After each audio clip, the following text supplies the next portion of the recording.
When you are doing this, you are promoting an illusion of increased definition, texture. You're pronouncing it. You're highlighting it. You're bringing out a whole different quality of the rock.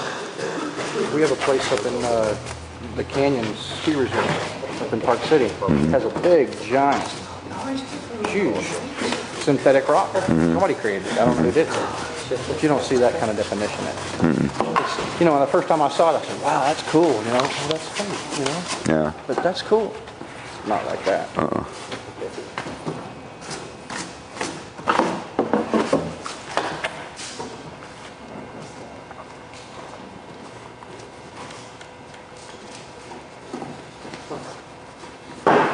We'll dry it up again and we'll start in a second. Go ahead, Marcos. Now, just to leave this rock at this time, I could have left it with the tan. I could even leave it like this. It would look too obvious, right? We've got to do something to it, in my opinion. If you have rock around your house like that and you want to match it, I wouldn't match it, I would move. Remember, that's the easiest way.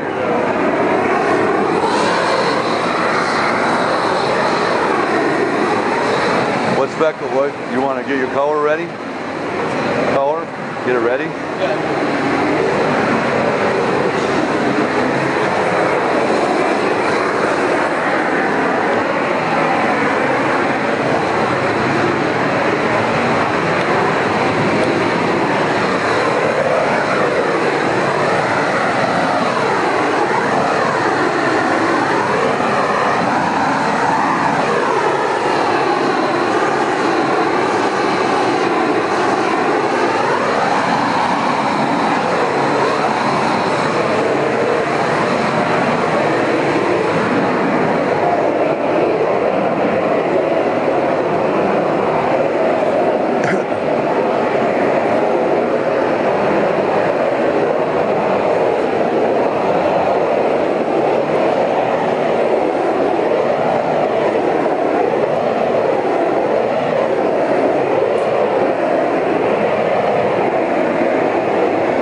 Good, Marcos.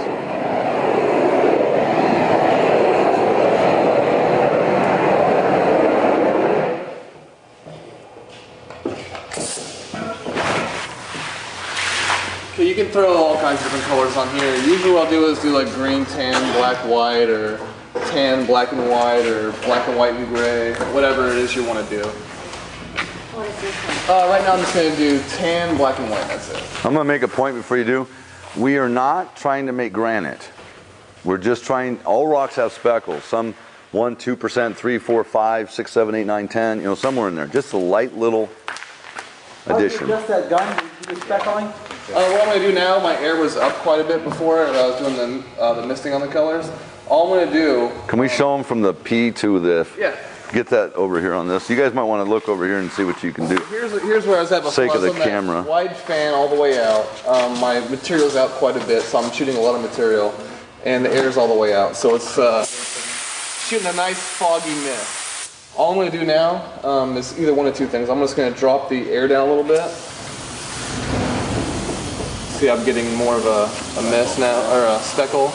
But I'm not liking how big those speckles are and how variety they are, so I'm going to just take my material down a little bit so I'm not shooting as much.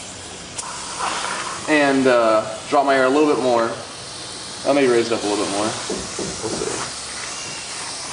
I kind of like that pattern. It's a little finer, not so variated. There's some littler spots, there's some bigger spots, but there's no fog or mist in it. That's probably what we'll go with.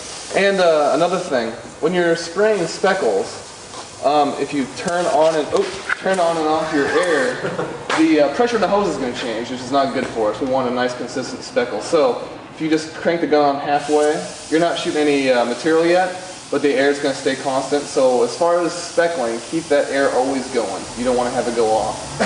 That way you keep a nice consistent spray. So that's what I want to do here.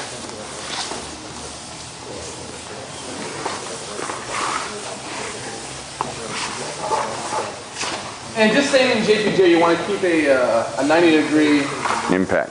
point with your surface. Unless you like streaks and skids, you know, that's always good.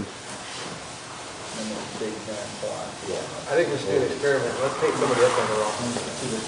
You want to be the first person? Volunteer. That's what I'm talking about. Rocky. I'll do it. Everyone's gonna call you a stoner.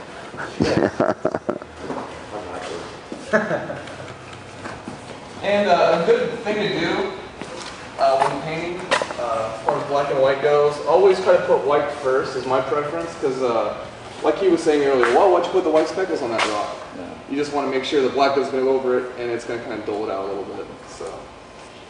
Yeah, white's a really tricky color. You want to mix it to where it's strong enough that you can see it, but weak enough to where it's not screaming, hey, here I am, you know, we always talked about that. And then the white should go on first. Black, gray. I really like, if you look at over there, this has got white in it, but you can't really see it. Huh? It's there, but it isn't. That's the oxymoron I keep talking about. It. I want to see it, but I don't. I don't want it to be obvious.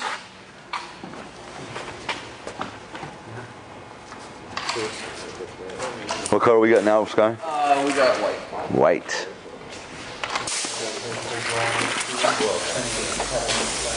Every time he's gonna, you know, that's got a little hand on the air. Your pinky can touch it and upset it. Test yourself out. See what you got. Get rid of the other color, because when you first start spraying, you're going to have some of that remnant of the other color. Get it out. Test your pattern. Okay, I'm good. Watch your hand. Grab up high. Don't touch that with your pinky.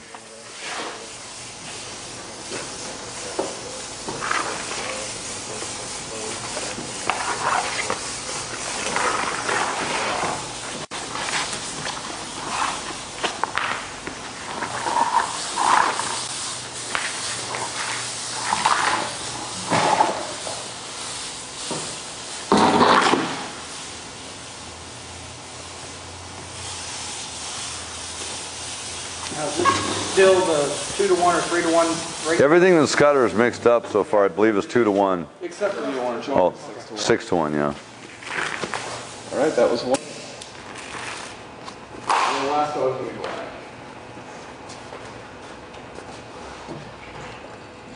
Actually, at this point, usually when I go from white to black, I usually wash out my things. I don't like dark gray, so I'm going to wash it out.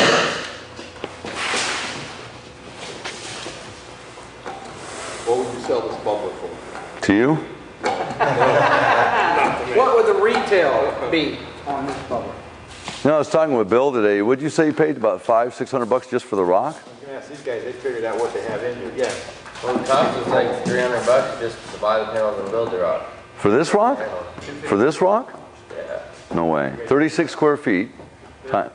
Say 40 times 7. That's 280. Yeah. We figured 280 plus material. Oh, so another 20. Well, okay, so 300, say approximately. And then you jump it up. We figure 40 square to $45 a square foot. Depending on what. Right. On the size of the rock, you know, if you got a big rock, $45 a square foot is going to come out to kind of a ridiculous price. You know, so. Well, ridiculous is to one to another different, but Yeah. You want a big rock, you don't want a big rock. This makes more. That should be about 40 times. How many square feet? 36? we just said 40 just to round it up. 1,600. What's 40 times 40? $1,600. That's with the pump and plumbing and... No, let's just talk about the rock. How much for the rock? $1,600. Bill, what'd you say? To buy a real rock. And core it. About $500-600 with a hole in it. Right. But you can just pack that on your shoulder and walk it right in, set it down on the pond, and Take it with you when you move. 5,600 to add the pouring. That's not including With the hole in it. no delivery or setup. Well, true value, I'd sell a real rock. It costs us $60 a foot. 480 rock drilled. oh really? That's over in Lost Lake. There are people though that have them drilled. Right. I mean, it's But just the